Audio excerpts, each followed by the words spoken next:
tulis Allah berfirman, "Fala taj'alu lillahi andada."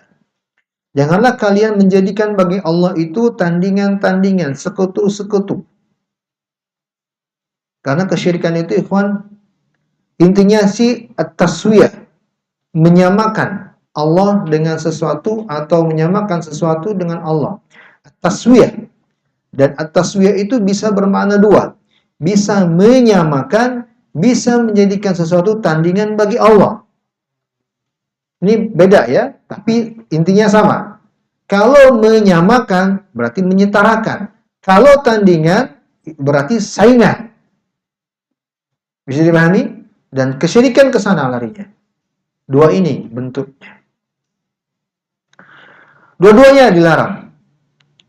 Ini yang diinginkan dengan ayat ini, kata Syekh Shalih Fauzan, asbahan wa nadhara'a tusarrifuna lahumul ibadah aw syai'an minha. Yang serupa atau yang sesuatu yang kalian serupakan dengannya, ini ya, asbahan ini yang menyamakan, an-nadhara ini yang menjadi tandingan. Yang kalian tuju mereka dalam ibadah-ibadah atau sebagian dari ibadah-ibadah tersebut. Ini yang diinginkan dengan ayat ini. Andada. Jadi andada di sini bermakna apakah sesuatu yang disamakan dengan Allah atau sesuatu yang dijadikan sebagai tandingan bagi Allah. Bisa dipahami, ya, Pak? Bisa dipahami?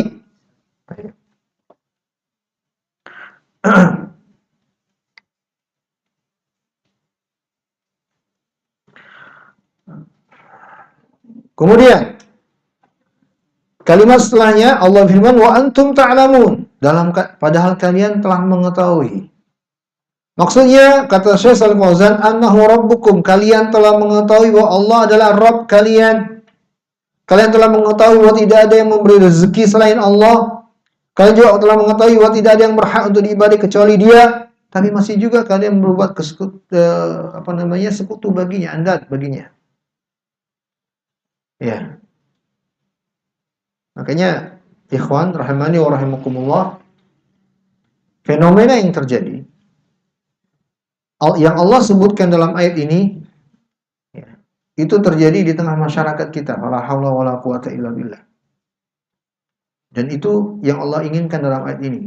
Antum coba perhatikan keseluruhan ayat dari awal. Ya ayuhan nasu ubudu rabbakum alladzi khalaqakum walladzina min qablikum la'allakum tattaqun. Terus alladzi ja'al lakumul arda firasyan was samaa'a binaa'a. Terus wa anzala minas samaa'i ma'an. Ya. Terus fa akhraja bihi minas samarati rizqan lakum. Coba terjemahkan. Wahai sekalian manusia, beribadahlah hanya kepada Allah yang telah menciptakan kalian dan menciptakan orang-orang sebelum kalian. Satu, saya tanya hadirin, keyakinan bahwa Allah yang menciptakan kita ini adalah keyakinan apakah masyarakat nggak tahu? Tahu nggak ini? Tahu. Kita lanjutkan ayatnya. Apalagi ayat setelahnya? Antum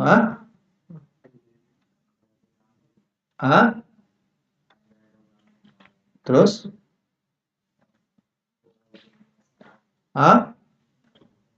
wa anzala minas sama'i, Dia pula yang menurunkan dari langit hujan untuk kalian. Ada sebelumnya, enggak? Ya ayuhan nasu ubudu rabbakumul ladzi khalaqakum wal ladzina min qablikum la'allakum tattaqun. Alladzi ja'ala lakumul arda firasyan. Dia pula yang menjadikan bumi ini terbentang. Yang kedua. Tunggu. Yang menjadikan bumi terbentang, saya tanya dulu nih jamaah. Perkara Allah yang menciptakan bumi adalah perkara yang diketahui oleh masyarakat atau tidak? Tahu. Setelahnya apa lagi? Yang menurunkan bagi kalian hujan dari langit. Dengannya tumbuhlah berbagai macam tumbuh-tumbuhan, buah-buahan sebagai rezeki bagi kalian. Ini yang ketiga. Saya tanya sekarang, masyarakat tahu nggak ini? Tahu? Bersamaan dengan itu, setelah itu Allah larang untuk berbuat kesyirikan. Artinya, hadirin yang saya hormati, sebagian masyarakat, sebagian kaum muslimin, sebagian mereka yang meyakini Allah, sebagian yang beriman kepada Allah, tahu hal ini, tapi tetap berbuat kesyirikan. Terjadi? Terjadi tidak? Terjadi. Itu ayat ini maksudnya. Antum tahu. Masyarakat kita, sebagiannya, tahu kok Allah yang menurunkan hujan. Tahu? Berdoa kepada Allah. Sholat bahkan. Bersamaan dengan itu, tetap mengenakan jimat.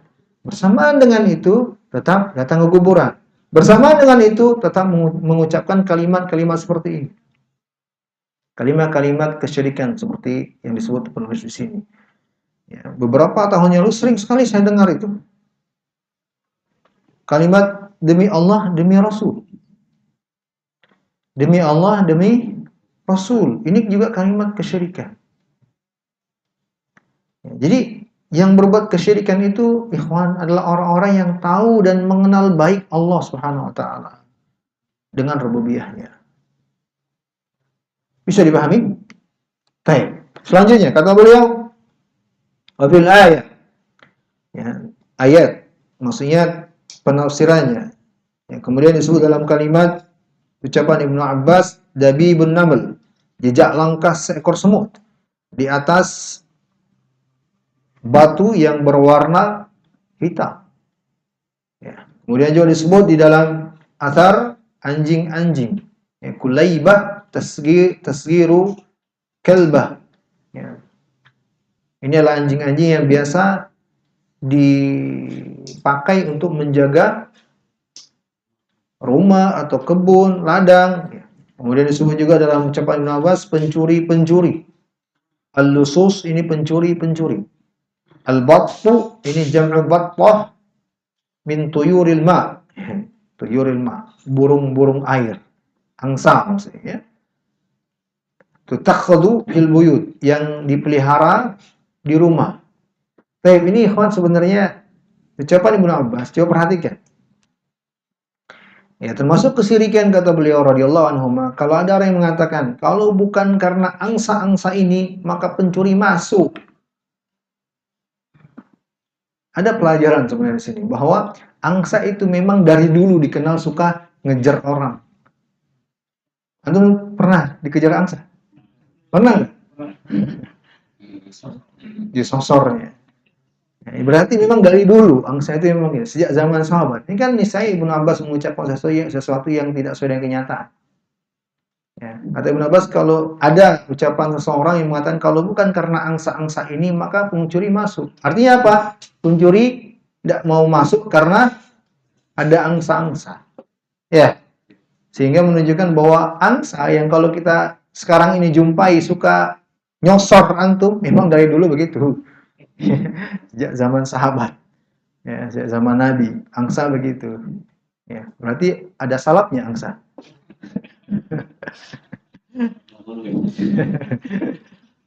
Baik. Ya. Wala taj'al fiha bulan. Kata Ibnu Abbas juga ada ucapan seorang, kata Ibnu Abbas, jangan kau jadikan dalam masalah seperti ini ikut sertakan seseorang pun. Ya. Laulallahu wa fulan, dengan mengatakan kalau bukan karena Allah dan juga si fulan. Tapi cukup kata Syekh Shalih Fauzan, harusnya engkau katakan kalau bukan Allah, titik. Kalau bukan karena Allah, sudah selesai. Saya tambahkan ikhwan rahimani wa rahimakumullah, ucapan ya, wallahi wa hayatika ya fulan. Ya, demi Allah dan demi hidupmu wahai fulan. Ini ada dua larangan. Padanya mengandung dua hal yang terlarang. Yang pertama, al-halfu bi ghairillahi ta'ala. Larangan pertama dari kalimat ini bersumpah dengan menyebut selain Allah Subhanahu wa taala. Jadi cukuplah sebagai kesyirikan. Sebab Nabi bersabda, "Man halafa bi ghairillahi faqad asyrak." Barang siapa yang bersumpah dengan selain Allah, maka sungguh dia telah berbuat kesyirikan. Larangan yang kedua, asyirku bitaswiyah bainahuma bil waw al-ataf. perbuatan ini dianggap kesyirikan karena menyamakan Allah dengan selainnya dari kata dan. Dari kata dan. Jadi kalau ada yang mengatakan demi Allah dan demi kamu, kalimat ini kesyirikan atau bukan? Dari mana kesyirikannya? Kata dan. Kenapa emang rupanya kata dan? Mengandung makna menyamakan. Ayo sekali lagi ikhwan, ini mempertegas makna kesyirikan. Bahwa kesyirikan itu maknanya taswiyah, penyamaan. Ya ingin saya tegaskan, jangan pernah mendefinisikan kesyirikan beribadah kepada selain Allah, titik. Ini pengalaman saya nih, dan saya menggeleng-geleng kepala. Ada seorang ustadz, diustadkan lagi, menerjemah buku pelajaran sekolah lagi. Saya dapatkan. Menerjemahkan buku Al-Usulu Salasa untuk tingkatan SD. Ketika penulis mengatakan, wa'adhamu ma naha anhu asyirku, wa huwa ibadatullahi wa ghairuhu ma'a. Dia terjemah, kesyirikan adalah beribadah kepada selain Allah. Ya Allah. Ya, saya sedih. Kenapa? Ya seorang yang menerjemahkan diustadkan. Untuk mendefinisikan kesyirikan aja salah besar. Kalau syirik, perhatikan nih. Kalau syirik kita definisikan adalah menyembah selain Allah, maka tidak ada kesyirikan. Tidak ada kesyirikan di tengah kaum muslimin. Sebab kaum muslimin semuanya menyembah Allah. Hatta yang menggunakan jimat pun menyembah Allah. Ya tidak? Hatta yang datang kuburan mencari berkah juga menyembah Allah. Ya tidak? Kalau makna definisi kesyirikan adalah menyembah selain Allah, nggak akan ada kesyirikan di tengah kaum muslimin. Makanya sering saya tekan, kesyirikan itulah perbuatan yang terjadi di tengah kaum muslimin. Bukan yang dilakukan oleh di luar Islam. Paham, ikhwan? Paham? Yakini ini sebaik-baiknya. Karena ini di antara poin penting dalam pembahasan akidah. Memahami dengan baik apa arti kesyirikan. Ya. Makanya jangan juga mengatakan orang-orang di luar Islam sebagai musyrik. Ya. Orang-orang di luar Islam yang tidak menyembah Allah sama sekali, tepat nggak kalau kita katakan musyrik? Tidak, mereka bukan musyrik, tapi kufar atau kafir.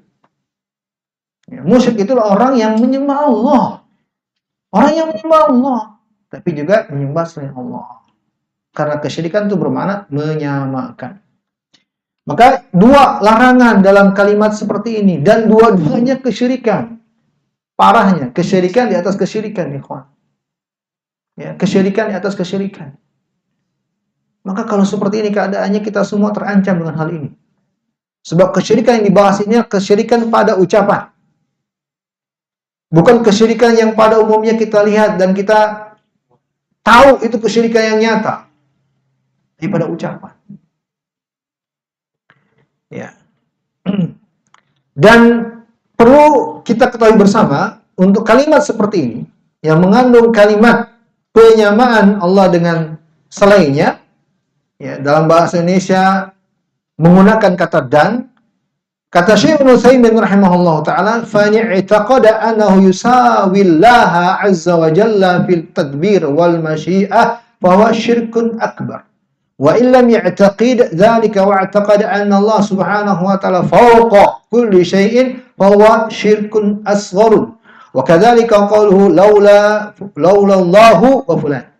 Kalimat ini kalau yang mengucapkannya meyakini bahwa sama saja yang dia ucapkan tersebut selain Allah dengan Allah, bahwa punya juga kehendak, punya juga kuasa, dia yakini ini sesuatu yang disebut itu, yang dia sandingkan dengan nama Allah, ya, bahwa memiliki juga kehendak, memiliki juga kuasa, maka ini syirik akbar. Hati-hati. Tetapi kalau dia tidak meyakini akan hal tersebut, hanya di lisannya saja, tetaplah keyakinannya Allah yang menentukan segala sesuatu. Kata Syekh rahimahullah, ini juga syirik, tapi syiriknya asghar. Ya. Dengan mengatakan kalau bukan karena Allah dan karena si fulan. Kalau bukan karena Allah dan Pak Polisi. Kalau bukan karena Allah dan siapa lagi biasanya? Apa yang biasa disebut yang begini-ginian? Dokter. Kalau bukan karena Allah dan obat. Kalau bukan karena dan Allah dan ini dua hukumnya dan dua-duanya syirik. Kapan syirik akbar? Hah? Kalau meyakini yang dia sandingkan kepada Allah tersebut memiliki kehendak dan kuasa. Kapan syirik asghar? Hanya sebatas ucapan. Dua-duanya syirik. Itu faedah ikhwan, ditulis, dicatat supaya antum enggak lupa. Suatu saat saya tanya nanti, apa hukumnya mengatakan kalau bukan karena Allah dan si fulan? Antum harus bisa jawab dengan rinciannya. Baik, kita lanjutkan. Hada kulluhu bihi syirik, kata Ibnu Abbas. Semua kalimat itu adalah kesyirikan. Kata Syekh Shalih Fauzan, hadhil alfa al-madhkuratu wa ma syabahaha syirkun billahi. Syirkun asghar. Kalimat-kalimat tadi yang diucapkan dan yang semisalnya, dan yang semisalnya. Artinya itu bukan hanya membatasi seperti itu ya. Inilah perbuatan teranggap perbuatan syirik kepada Allah dan pada asalnya dia syirik asghar. Kalau hanya di sebatas ucapan lisan. Fahada yadullu ala anna syirka yahsul walau fil lahur. Nah inilah inti pembahasan kita untuk pertemuan malam ini, kata Syekh Al-Ghunaiman hafizahullahu ta'ala dalam syarah beliau terhadap kitab Tauhid Fathul Majid. Ini semua menunjukkan bahwa perbuatan syirik itu, ikhwan dan akhwat, wahai kaum muslimin, juga terjadi pada ucapan-ucapan. Pada ucapan. Jadi semua orang berpotensi untuk melakukan kesyirikan. Siapapun dia berpotensi terjatuh dalam perbuatan syirik. Makanya pentingnya belajar tauhid. Jangan antum mentang-mentang sudah kenal dakwah ini, udah belajar ke sana ke sini, lalu merasa yakin selamat dari kesyirikan. Tidak. Dan Syekh Shalih Fauzan mengatakan belajar tauhid harus dengan rinciannya, tidak bisa hanya secara umum. Tidak bisa hanya secara global, tidak. Harus dengan rinciannya untuk menyelamatkan diri darinya. Kadang ikhwah yang mencukupkan diri, ya sudah kenal dengan dakwah Ahlus Sunnah, jarang belajar sudah. Tidak mau duduk di majelis untuk mendengarkan penjelasan rincian, pendetailan masalah, apalagi masalah akidah. Padahal kita semua berpotensi ya terjatuh dalam perbuatan kesyirikan. Maka harus ketahui ma'anna alladhi qala lahu hadhal qawlu la ya'taqid annahu syarikun lillahi jalla wa ala fi af'alihi, lakinnahu lamma jama'a baina masyiatillahi wa masyiatir rasul sallallahu alaihi wasallam bil waw. Yang mengucapkan bisa jadi dia tidak meyakini bahwa yang dia ucapkan selain Allah itu sebagai tandingan atau sebagai sekutu bagi Allah dalam kuasanya. Mungkin dia nggak meyakini itu. Akan tetapi kalimatnya mengandung makna menyamakan kehendak Allah dengan selainnya. Kehendak Allah dengan kehendak Rasul misalnya. Kalau bukan karena Allah dan Rasulullah. Ini kalimat mengandung makna menyamakan kehendak Allah dengan kehendak selain Allah. Walaupun dia tidak meyakini hal tersebut. Tapi kalimatnya yang sama. Maka ikhwan, di sini juga terdapat pelajaran bahwa seorang muwahhid sangat memperhatikan ucapannya. Bisa dipahami? Wajarlah Rasulullah Nabi kita Nabi Muhammad sallallahu alaihi wasallam bersabda, "Man kana yu'minu billahi wal yaumil akhir falyakul khairan aw liyasmut." Siapa di antara kalian yang beriman kepada Allah dan hari akhirat, hendaknya dia bicara baik atau nggak bisa diam. Tujuannya apa? Perhatikan apa yang akan engkau ucapkan. Hanya omongan saja. Enggak, dalam Islam omongan itu sangat besar kedudukannya. Kalau seandainya omongan hanya sebatas omongan dimaafkan begitu saja, tidak ada nilainya dan tidak berarti, maka tidak ada gunanya pembahasan ini. Sebab pembahasan ini yang dibahas adalah ucapannya. Kalimatnya. bukan niat pelakunya. Seandainya niat pelakunya tidak melakukan perbuatan kesyirikan, tetap dihukumi syirik. Ini yang dibahas. Ya. Baik. Oleh karena itulah hadirin yang saya hormati dan saya muliakan, terkait dengan hal ini juga Syekh Ibnu Utsaimin rahmatullahi alaihi menjelaskan bahwa tidak dibenarkannya memajang nama Allah dan nama Rasulullah yang sejajar di dinding-dinding masjid. Selain perbuatan ini memang tidak ada dasarnya dalam agama, terjatuh lagi dalam perbuatan kesyirikan dari sisi pembahasan ini. Kenapa? Karena ketika menyamakan nama Allah, nama Rasulullah sejajar, ini menunjukkan makna sebanding. Menyamakan sesuatu selain Allah dengan Allah. Walaupun Rasulullah SAW. Ya. Syekh Ibnu Utsaimin rahimahullahu ta'ala, perhatikan. Beliau mengatakan, ya, coba bayangkan nih, saya ini sampaikan secara makna saja. Seandainya ada masyarakat yang nggak tahu hakikat keduanya, nggak tahu hakikat hal ini, ketika melihat ada nama Allah dan nama Rasulullah yang ditempel atau dipanjang di dinding sebanding, maka tentunya makna yang akan lahir di hatinya Allah dan Rasulullah sama. Ya tidak? Ya tidak? Sama berarti Allah dan Rasulullah dengan melihat hal tersebut. Bagi orang yang tentunya nggak punya ilmu, pastilah yang lahir di benaknya hukum penyamaan. Allah dan Rasulullah sama. Allah tabaraka wa ta'ala tidak boleh disamakan dengan sesuatu apapun. Walaupun kepada manusia yang termulia, Nabi kita, Nabi besar Nabi Muhammad sallallahu alaihi wasallam. Tidak ada makhluk yang lebih mulia daripada beliau. Benar. Tapi Allah tabaraka wa ta'ala, ini haknya Allah yang tidak boleh disamakan dengan siapapun. Maka kaum muslimin jangan melakukan hal tersebut. Memajang nama Allah kemudian di sampingnya Rasulullah yang sejajar. Bukan juga kita katakan panjang lalu nama Rasulullah diturunkan sedikit. Enggak. Enggak juga seperti itu yang kita inginkan. Dosa. Majang-majang. Bisa dipahami? Baik.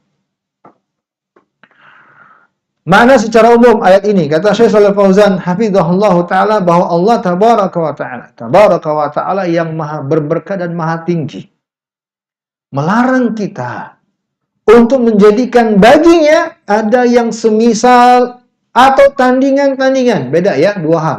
Walaupun ujungnya sama. Penyamaannya apa? Penyamaan. Kesamaannya adalah penyamaan. Bedanya apa? Kalau tandingan lawak, saingan. Ya. Kalau penyamaan, penyetaraan. Ya. Ini maksud kalimat ini. Amsalan, penyamaan, wanudara, tandingan. Pantaskah Allah Jalla wa'ala kalau ada seorang hamba yang mencari sesuatu tandingan bagi Allah Tabaraka wa ta'ala? Di mana akal sehat? La haula wala quwata illa billah. Yang dituju kepadanya ibadah-ibadah. Wahum ya'lamun, padahal mereka tahu bahwa Allah semata yang mencipta, Allah semata yang memberi rezeki. Ini ilmu diketahui nggak oleh masyarakat, ikhwan? Sekali lagi saya tanya, tahu nggak mereka? Tahu. Antum kalau keluar, tanya, kaum muslimin tentunya, siapa yang menurunkan hujan? Niscaya mereka akan menjawab adalah Allah. Semua tahu, ikhwan. Antum yang melihat adanya perbuatan kesyirikan, orang-orang yang datang ke kuburan, sunan-sunan, wali-wali, kalau antum tanya, siapa yang menciptakan kalian semua? Niscaya mereka menjawab siapa? Allah Tabaraka wa ta'ala. Mereka tahu akan hal ini. Wa anna hadzal andad ajizah, dan ketahuilah bahwa tandingan-tandingan, sekutu-sekutu atau yang disamakan dengan Allah tersebut adalah makhluk yang sangat lemah, lagi fakir, tidak ada sedikit pun dari kuasa bagi mereka dalam alam semesta ini. Dan apa yang disebutkan Ibnu Abbas dan yang semisal dari kalimat-kalimat dengan menjadikan tandingan bagi Allah, ya, li'anna lafdzul ayah, ya, termasuk dalam ayat tersebut karena ayat mencakup umum. wa in kanat syirkan asghar. Walaupun ya hukum perbuatan atau kalimat tadi pada asalnya syirik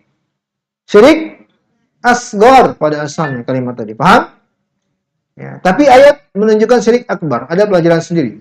Ya. Kata Syekh Shalih Fauzan, ayat tadi nazilatun fi syirkil akbar. Ayat tadi, perhatikan ayatnya, fala taj'alu lillahi andada wa antum ta'lamun. Ini ayat kata Syekh Shalih Fauzan adalah ayat yang menjelaskan tentang syirik akbar. Tapi Ibnu Abbas radhiyallahu taala anhuma menghukumi perbuatan syirik asghar dengan ayat tersebut. Fas-salaf, kata Syekh Shalih Fauzan, para ulama salaf sejak zaman sahabat yastadilluna bima nazala fi syirkil akbar ala syirkil asghar. Para ulama itu mereka berdalilkan dengan ayat-ayat yang mengandung larangan dari perbuatan syirik akbar untuk syirik asghar. Menunjukkan apa? Bahwa mereka sebenarnya tidak menganggap remeh kesyirikan walaupun syirik asghar. Makanya saya kalau jelaskan tentang syirik asghar, ketahuilah bahwa penamaan syirik asghar hanya untuk pengklasifikasian. Ini syirik asghar, ini syirik akbar. Untuk pengkategorian. Kalau secara hukum ikhwan, tidak boleh seorang pun di antara kita meremehkan syirik kecil walaupun namanya kecil. Sebab secara hukum syirik asghar atau syirik kecil adalah dosa yang terbesar dari semua dosa-dosa besar. Yakini seyakin-yakini hal ini. Untuk kita mewaspadai diri darinya. Zina, separah-parahnya zina dengan syirik asghar, syirik kecil. Lebih parah mana? Lebih parah mana? Syirik asghar, syirik kecil. Korupsi sekian triliunan rupiah dengan syirik asghar, lebih parah mana? Syirik asghar. Mencuri uang rakyat sekian banyak dengan angka yang tak terbilang dibandingkan ucapan demi Allah dan demi si fulan, mana yang lebih parah? Di mana yang lebih parah? Syirik asghar mengatakan demi Allah dan demi si fulan.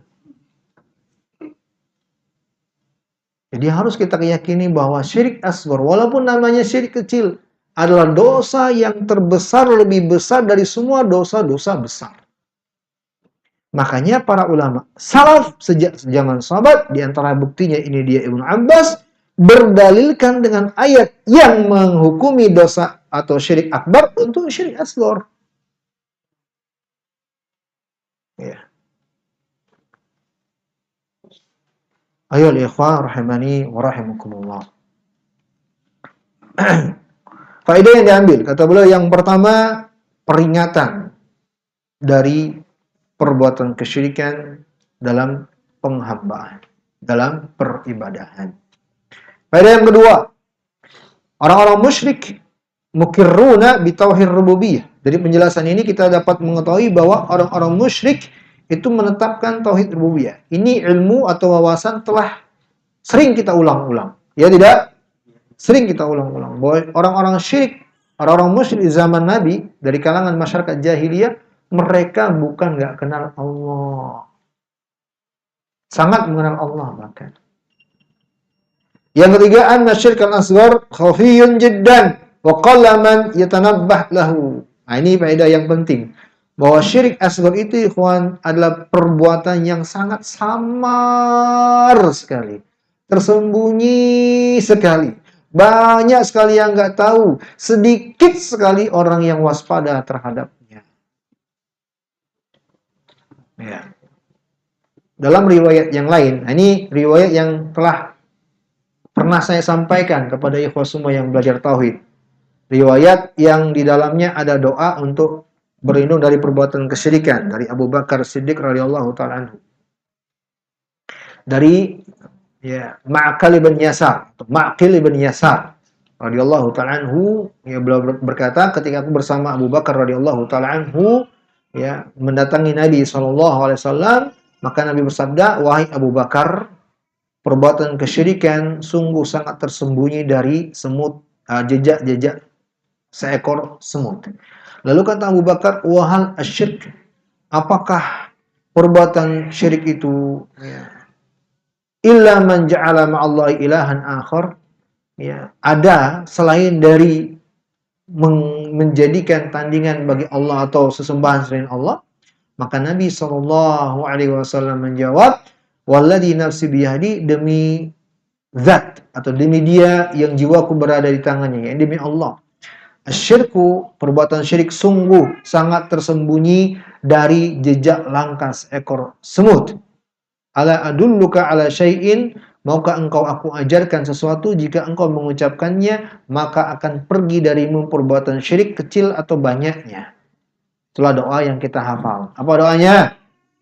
Allahumma inni a'udzubika an usyrika bika wa na'alam wa astaghfiruka lima a'lam. Hafalkan. Antum belajar tauhid harus tahu doa ini. Antum belajar tauhid harus tahu doa ini. Ya. Nasihat Syekh Ibnu Utsaimin yang bagus untuk kita simak bersama. Ini saya nukilkan dari kitab Al-Qaulul Mufid fi syarhi kitab Tauhid. Kata beliau rahimahullah, "Fa idza kana asy-syirku fi qulubi bani Adam akhfa min hadza fa nas'alullaha ay yu'ina 'ala at-talakhusi minhu.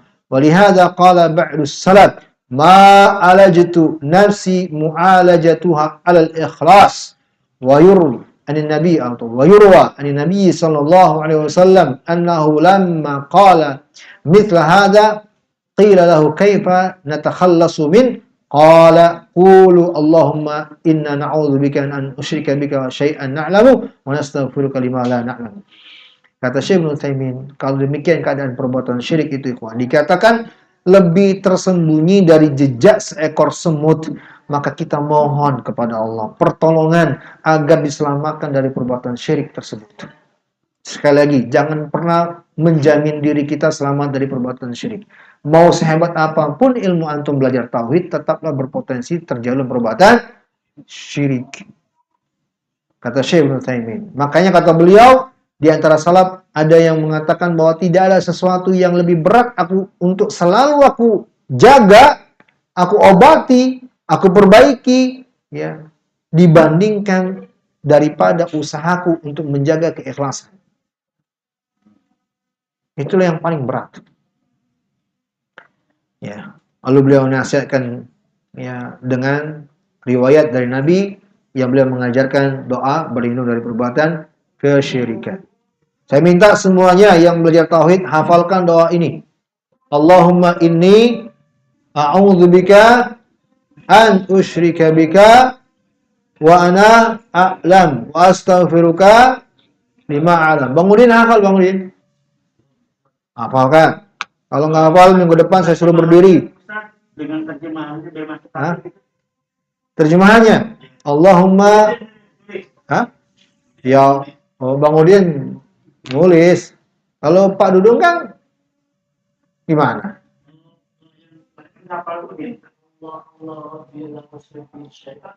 Ya, tapi itu doa juga, itu zikir juga. Tapi kalau yang kita bahas ini adalah doa yang Nabi katakan akan pergi kesyirikan darimu.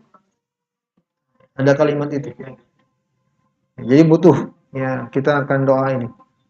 Yang keempat, wujubu tajannubil alfadil asyirkiyah walau lam yaqsudha al-insanu biqalbihi. Faedah yang terakhir, keharusan untuk menjauhi kalimat-kalimat yang mengandung kesyirikan. Walaupun dia tidak memaksudkan perbuatan syirik. Makanya ikhwan, para ulama itu seperti Syekh Ibnu Utsaimin dalam kitab beliau Syarah Iqtida' Shiratil Mustaqim, ya, ketika beliau menjabarkan karangan Syekhul Islam, kitab yang berjudul Iqtida' Shiratil Mustaqim, bahwa hendaknya kaum muslimin kalau bisa jangan menggunakan nama-nama bulan-bulan Masehi. Kenapa? Karena sebagian nama-nama di bulan Masehi itu ada nama-nama dewa. Diambil dari budaya Romawi Yunani. Orang-orang paganis, orang-orang penyembah berhala. Iya. Sebisa mungkin, kalau bisa. Tapi qadarullah masyafa'al. Ya, tidak ada aspek kehidupan kita melainkan sudah begitu. Nama-nama bulan, ya. Apalagi? Kalau menemukan ketemu orang-orang yang itu menurut hati saya itu sirik, apakah itu kita hindarinya dengan santun atau menghindarinya misalnya tadi bacaan tadi jangan ditemui lagi atau kita penjelasan. Ya, pertama kalau bisa, kalau keadaannya kondusif, ya memungkinkan nasihati. Pak Dudung, kita nasihati. Kalau sekiranya bermanfaat nasihat itu, sampaikan nasihat dengan baik-baik. Kalau ternyata kondisi dan keadaannya tidak kondusif, yang paling utama adalah kita menyelamatkan diri kita agar tidak terpengaruh. Ya dengan santun dong Mbak Dudung. Jangan langsung jebret dengan santun, insyaallah. Jadi ini faedah yang terakhir, menjauhi kalimat-kalimat kesyirikan. Makanya juga saya teringat ucapan Syekh Saleh Al-Syekh hafizahullah taala dalam syarah beliau terhadap kitab Tauhid. Aib bagi seorang muslim, apalagi talabul ilm, mengucapkan kalimat-kalimat yang mereka nggak tahu artinya. Aib. Apalagi antum yang belajar tauhid. Aib kalau antum mengucapkan kalimat yang nggak tahu artinya. Harus tahu artinya. Jangan sampai antum mengucapkan kalimat yang mengandung kesyirikan. Paham? Aib itu mengucapkan kalimat yang antum nggak tahu artinya. Sekarang ini terlalu banyak ya kalimat-kalimat yang luar biasa. Ya. Allahul musta'an. Jadi wajib menjauhi kalimat-kalimat yang mengandung makna kesyirikan. Naruto itu luar biasa itu kesyirikan di dalamnya. Ya, anak-anak dididik kesyirikan, coba bayangin. Anak-anak diberikan disuguhkan pendidikan untuk kesyirikan. Antum yang punya anak jangan disuguhi Naruto ikhwan. Jangan disuguhi Naruto. Ya. Tindakan-tindakannya, peragaan-peragaannya dan semua jampi-jampinya itu kesyirikan semua. Hah? Ya saya nggak bilang kamu suka nonton berarti. Saya nggak bilang. Pintar, barakallahu fiik. Jangan. Begitu. Anak soleh, insyaallah. Barakallahu fiik. Subhanakallah bihamdika asyhadu an la ilaha illa anta astaghfiruka wa atubu ilaik. Alhamdulillah. Wassalamualaikum warahmatullahi wabarakatuh.